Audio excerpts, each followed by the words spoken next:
So, on the 14th of May, 1948, David Ben-Gurion, the man who had 42 years earlier arrived as a penniless pilgrim to Eretz Israel, declared the independence of the state of Israel.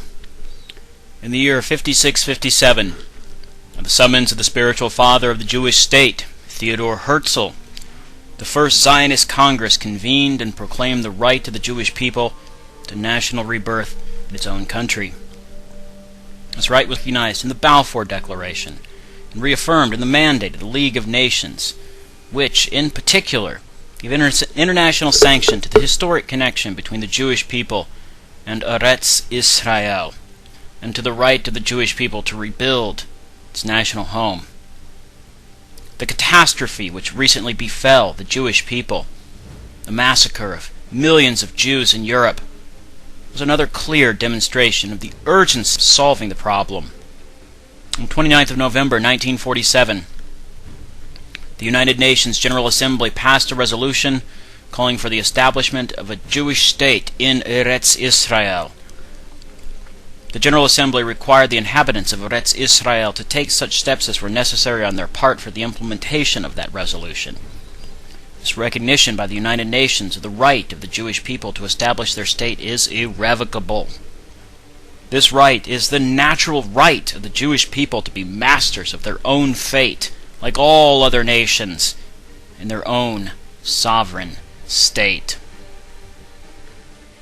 Eretz Israel means, in Hebrew, the land that was given to the Jews in the book of Exodus, from the Torah, what we call in Christianity the Old Testament.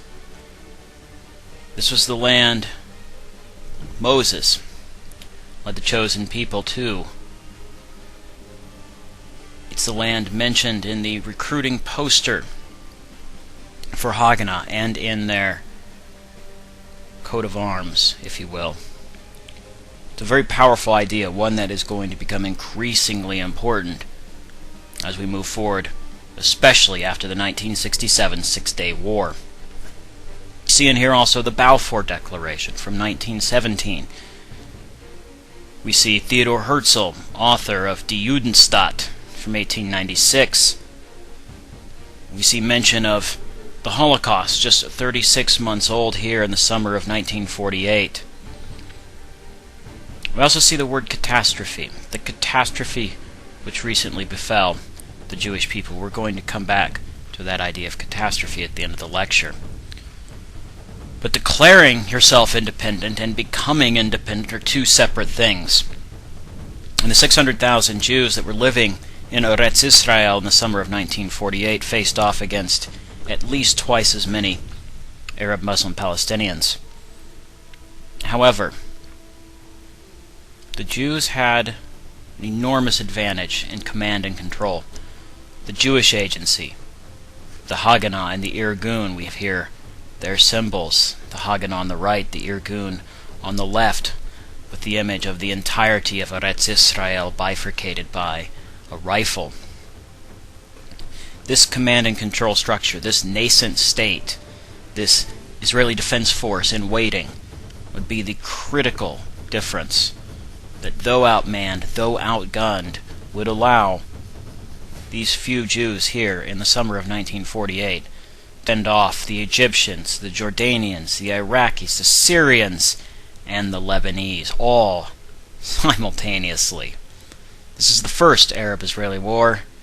It would not be the last. Let's go to the tape and see how they were able to survive.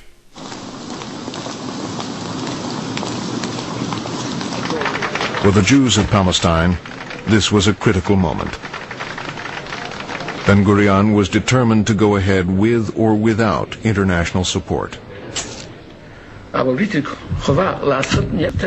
had to act fast. I didn't consult anyone. Today, the British mandate over the land of Israel ends. We declare a Jewish state in the ancient land of Israel. It will be called the State of Israel.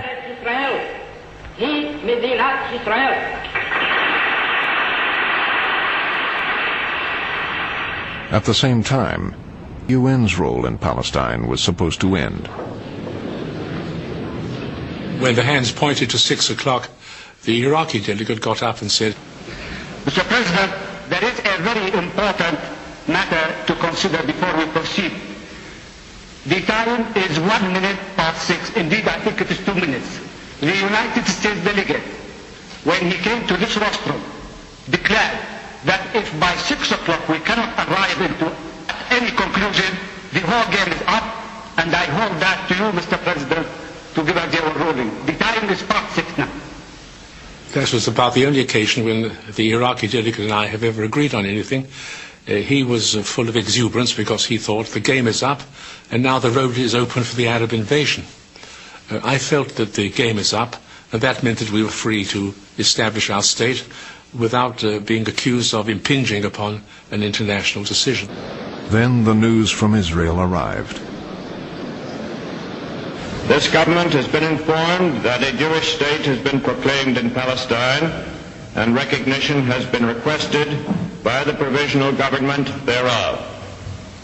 The United States recognizes the provisional government as the de facto authority of the new state of Israel. Scarcely had the United States pronounced its word recognition, and almost unnoticed by our own delegation, which was still celebrating our American victory, Andrew Gromyko rose and said that the Soviet Union, which, unlike the Western powers which had abandoned the Jewish people to its dark and fearful fate, the Soviet Union recognizes the state of Israel. And therefore I would say that the issue of Israel's recognition was solved almost miraculously within a few hours of our independence declaration. After 2,000 years of exile, the Jewish people had a state of their own.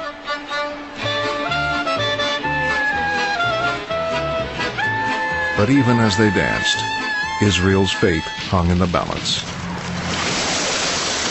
The day after Ben-Gurion declared the state of Israel, the armies of Egypt, Jordan, Iraq, Lebanon, and Syria invaded.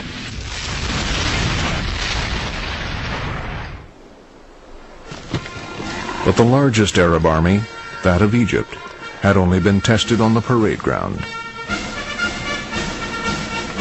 At its head was the playboy King Farouk.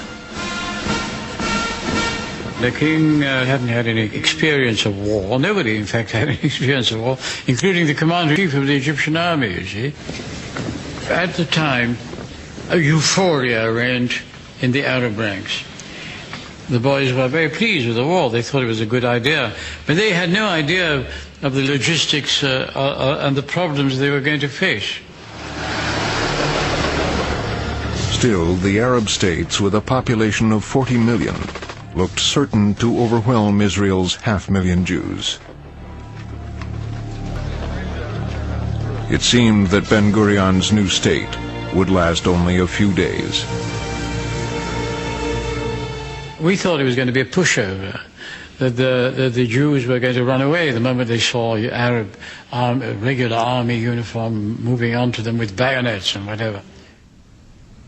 Egypt's army, attacking from the south, headed towards the main Jewish center, Tel Aviv. Jordan's Arab Legion took the West Bank and the old city of Jerusalem.